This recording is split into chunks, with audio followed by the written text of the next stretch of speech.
Today's Bible reading comes from 1 Thessalonians chapter 3, verses 1 to 13.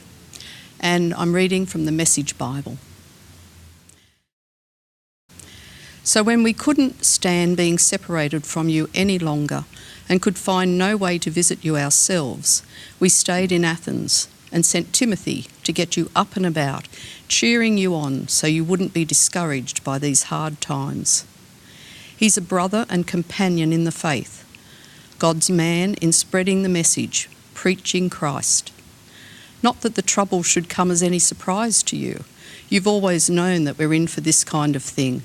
It's part of our calling. When we were with you, we made it quite clear that there was trouble ahead. And now that it's happened, you know what it's like. That's why I couldn't quit worrying. I had to know for myself how you were doing in the faith. I didn't want the tempter getting to you and tearing down everything we had built up together. But now that Timothy is back, bringing this terrific report on your faith and love, we feel a lot better. It's especially gratifying to know that you continue to think well of us and that you want to see us as much as we want to see you. In the middle of our trouble and hard times here, just knowing how you're doing keeps us going. Knowing that your faith is alive keeps us alive. What would be an adequate thanksgiving to offer God for all the joy we experience before Him because of you? We do what we can, praying away night and day, asking for the bonus of seeing your faces again and doing what we can to help when your faith falters.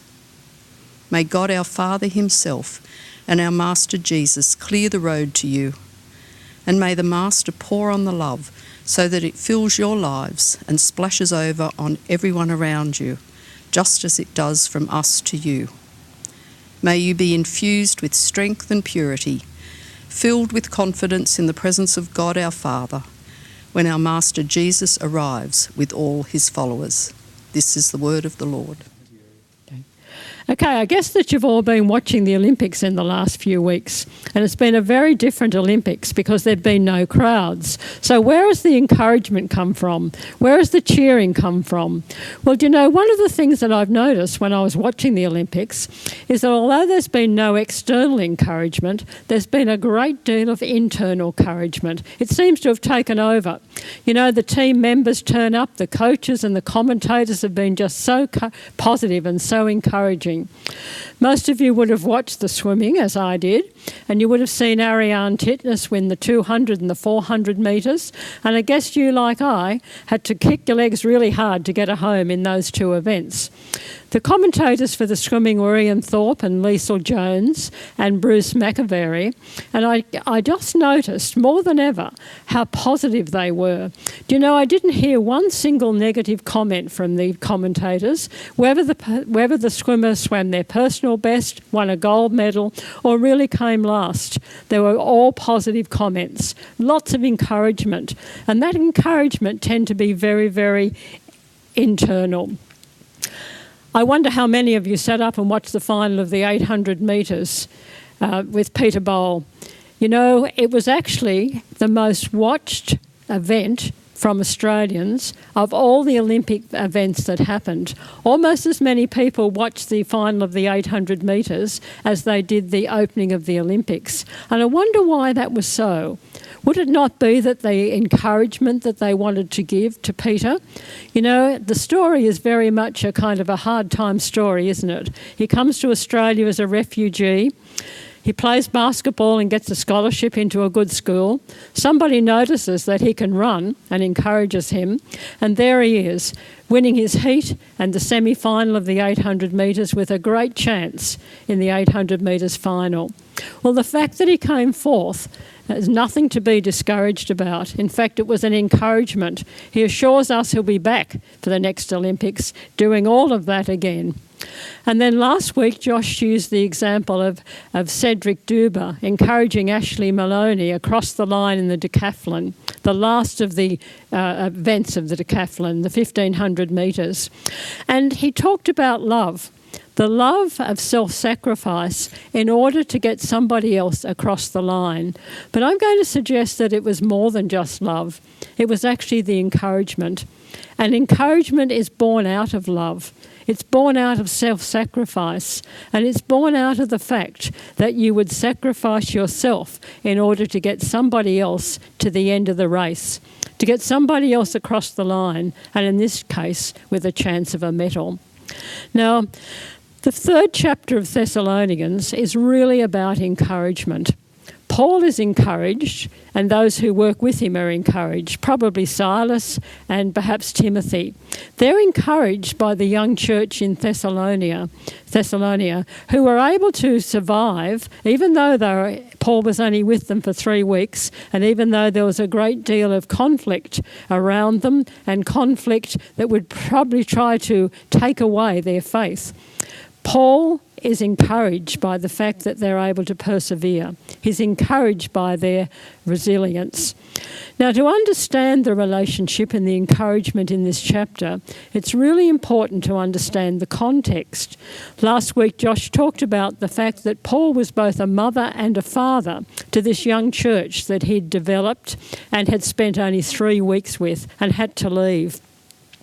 He's a spiritual pastor. He's a pastor, he's a shepherd to this new church. And yet he has to stand back and not be there while they're in fierce opposition. But he too is going through a very difficult time. He's going through a time when his own faith is being questioned by people outside and inside the church. So he is going through a tough time, as is the early church in Thessalonica.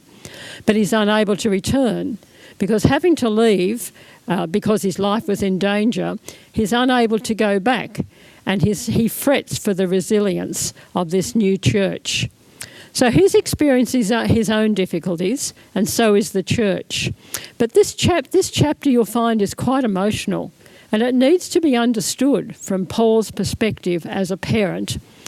Having left the church after only 3 weeks, having been wondering whether they're going to be able to survive the internal difficulties that are happening and the conflict that is against them. I guess it's a little bit like some Australians who've come from Afghanistan and looking at that country right now and not being able to help relatives and friends and really being anxious as to what the future will be there. Do you know, unless we can see this as a parent, unless we can see this perspective of Paul's as someone that we've loved, who's been in a difficult situation and we've unable to be there, then we probably don't understand the emotional attachment and the emotion that's in this chapter. Do you know, many, many years ago, we were at a working bee with some friends, and we put an in-ground pool in. And we were back the second weekend to do a retaining wall.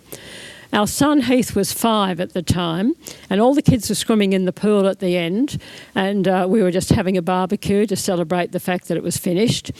And he picked up a snorkel and was running around this pool with a snorkel in his mouth. Well, you know what happened, don't you?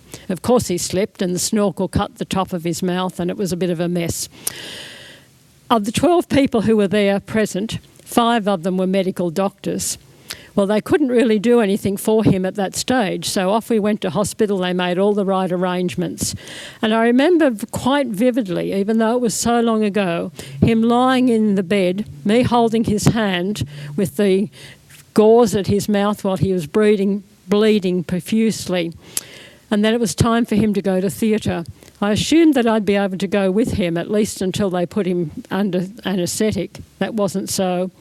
And distinctly in my mind is this vivid memory of them wheeling him off and my hand being extended and his hand being extended, and he was screaming, absolutely screaming. And he screamed all the way into the theatre, and he continued to scream until obviously they gave him the anaesthetic. Do you know, when he came out of that, and we had plenty of ice cream and jelly and what have you for the week, I tried to debrief him and I said, do you remember how you felt as you were going into theatre? Couldn't remember a thing. He's now 45 and about 6'4", and he still remembers the snorkel incident, has no memory at all of going into the theatre. But there I was with somebody I love very much and not being able to do a thing. And, there's still a bit of a scar in my heart over that, never quite recovered. Another situation that might help you to identify with Paul as the parent of this church. Our eldest granddaughter, Velvet, went on exchange to France when she was 14 for 6 months. And we were able to FaceTime her once a week. And for the first 3 weeks, something dreadful had happened. She was not herself. We thought maybe she's just homesick. And she'd lost her exuberance. She was no longer laughing and what have you. She seemed to be going to school and spending all the time in the room where she had been placed. And it came to light about the 3rd week when we had this dreadful feeling that something was very wrong, that the family she'd been placed with were going to divorce, they were splitting up, and it wasn't a situation for her to be in. Fortunately, she was changed, and the family that she went to stay with made all the difference, and we were able to actually see all that joy came back into her face as she really enjoyed that time. And so if you understand what it's like not to be able to be present when someone that you love very much is in real difficulty, then you will understand Paul's perspective at this time. So what is it that Paul is most concerned about? He's concerned that the tempter will wear down their resilience. He's afraid that these wonderful people who've accepted the good news of Jesus Christ, who've been transformed and had a new life, but were very early in faith, that the tempter might build them, might break it down and just tear down their resilience. So what does Paul do? Well, he can't go himself, so he sends Timothy. He sends Timothy to encourage them and to strengthen them. And so the early church is encouraged by Timothy. But when Timothy returns with this terrific report, it testifies to the faith and the love, and Paul feels so much better. He's able to have that aha time. He's able to thank God that this church has been resilient and their faith continues, and it makes a huge difference. This encouragement makes a huge difference to Paul himself in the difficult times that he's going through. Now, we can learn much from this letter. We can learn much from what is happening in the early church in Thessalonica. The first experience I think we need to understand is where we have love and faith relationships, there is both pain and joy. Whenever there's going to be faith, whenever there's going to be love, whenever we're going to care deeply about other people, there will be pain, but there will also be much joy. And in these difficult times, resilience actually comes through faith and love. Where there is faith in Jesus Christ, where there has been this radical reform, this radical change in people, where the love of God is coming through, this faith builds encouragement. It helps people to encourage each other, and this encouragement then builds resilience so that people are able to run the race and cross the line. So love encourages faith to grow. Love encourages strength, for God so loved the world. And we love because God first loved us. And of course the greatest of these is love. Paul encourages the church by praying for it. He prays that this love will be increased for one another. But more than that, he prays that this love will be shared, that it will overflow into the community, that the spiritual family will be built, and that as this is built up through love and encouragement, it will build faith in the community in which this family live. And because there's love, because there's faith, because there's encouragement, and because there's resilience, they can love one another in God's love. This radical faith produces hope, and it brings this resilience, and they're able to persevere, and they're able to be a community of faith. And when this faith happens, when this love happens, when this encouragement happens, then this attracts, and it begs people in the community to question, what is it that these people have? Is it something that I need? Is it something that we are craving for in this community? Belonging and acceptance are something that we all need. And if the community see this in place, then they too begin to question. So listen to what Paul says in the first chapter of the Thessalonians, to the Thessalonians. He says, "You became a model for all believers in Macedonia and Achaia. The Lord's message rang out for you, not only in Macedonia and Achaia.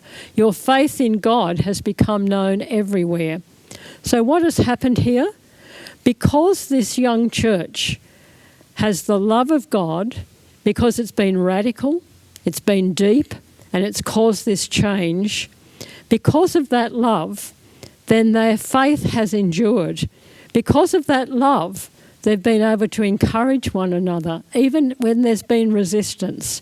And because of that love and that encouragement, it's spread out into the community. And the community have seen God at work. The community have seen the difference that Jesus Christ can make to a life. How has it become known? It's become known through love and encouragement. Do you know, one of the things that a church has, any church, particularly it happened in Thessalonia and it can happen in our own church, is that when we become a community of love, a community of encouragement, a community of faith, we become a family. We become a church family. And you know, since COVID has locked us down, I've been doing a lot of walking.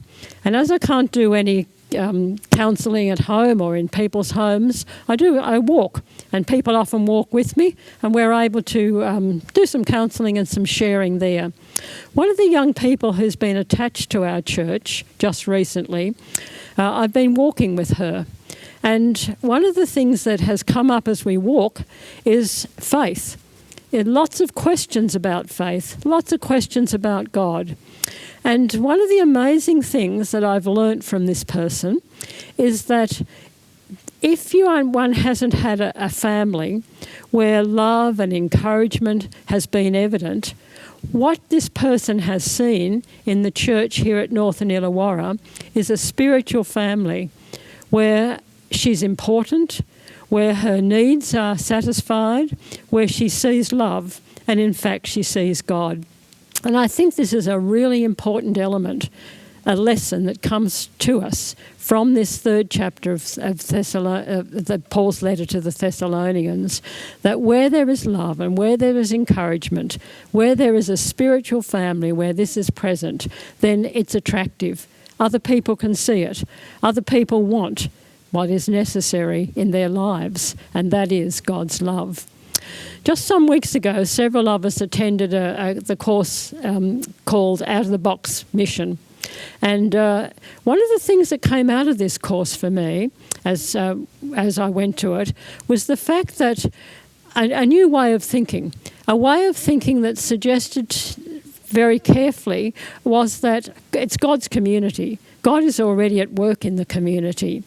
And there's a rhythm of God that's happening there.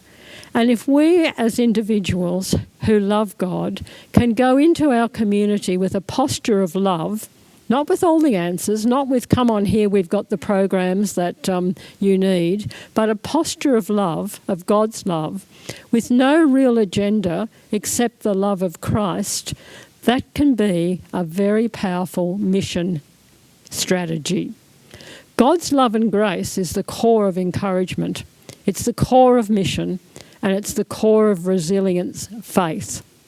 And you know, when we care for one another, when we share the highs and the lows, when we're vulnerable in our love, as Josh suggested last week, when we trust one another and love one another, then that family, that spiritual family, that family that God means us to be, is a very, very powerful witness in the community. What does Paul pray? He prays for this church. He's already been encouraged. And as an encouragement to the Thessalonian church, he prays and he says this is the only adequate thanksgiving for the joy and the encouragement that he's received because of their love and faithfulness, he prays for overflowing love. He prays for strength, he prays for purity, and he prays for confidence in Christ. We read today from the Message, but if you read chapter 3 from the NIV, Paul makes a very interesting statement. He's still wanting and longing to come to the Thessalonian church to encourage them. And one of the things he says in the NIV translation is that he wants to come and supply anything that might be lacking. Now, I think this is a really important phrase, because what it suggests to me is that no matter where we are on our faith journey, there is always further. There is always more. We never get to the end of the journey. And I wonder if we have a willingness to actually have supplied that which is still lacking. You see, I think that one of the things that's important for a church, particularly a church that's willing to grow and overflow love into the community, is that there's an openness to God's direction and God's redirection. There's an openness to different ideas for mission, because we live in a very different world, and our world changes. The speed of our change is probably now every 2 years. We live in a COVID world. We live in a world of technology. We live in a world that has a very fast pace. We live in one world where we can see what's happening almost immediately from the other side of the world. We live in a world where communications are really important. And I wonder if, as an encouragement, where we're really open to what might be lacking, where we're really open to change, where we're really open to a posture of humbleness and a teachable spirit that says that if we're going to overflow with love into the community, then there may be some things that we can still learn. There may be some things that we are lacking. There may be some things that we have to listen to God to very, very firmly. And if it's God's direction, then we too might need to find what is lacking and be able to put that into practice in order for that love to overflow into the community. Let's go back now, just to finish, to that last 1,500 metres of the decathlon. There's encouragement to cross the line. There's an encouragement to be all that one can be in medal contention. There's an encouragement for a teammate to have the resilience that's needed. And you know, sometimes that encouragement that's so important, because we all need it, needs self-sacrifice. For Paul, the encouragement was mutual. He was able to encourage the church in Thessalonica. The Thessalonian church, who had survived and was thriving because of their love and their resilience through encouragement, they encouraged Paul. So it was a two-way relationship. But we need to understand that it's not always a two-way relationship. Sometimes our encouragement is a self-sacrifice. But you know, that can come about because God has encouraged us, because we're full of the love of God, because we're comfortable in our own skin through the grace of God. And so out of that love and out of that grace, we can encourage others. Here again, the words of Paul to the church in Thessalonica in the 3rd chapter. May God our Father himself and our Master Jesus clear the road for you, and may the Master pour out love so it fills your lives and splashes over to everyone around you. I'm hoping today that this chapter will encourage you in faith, will encourage you in your faith to move on your faith journey, will encourage you to be an encourager, to let the love of God flow over into the community as a tool for mission. Amen.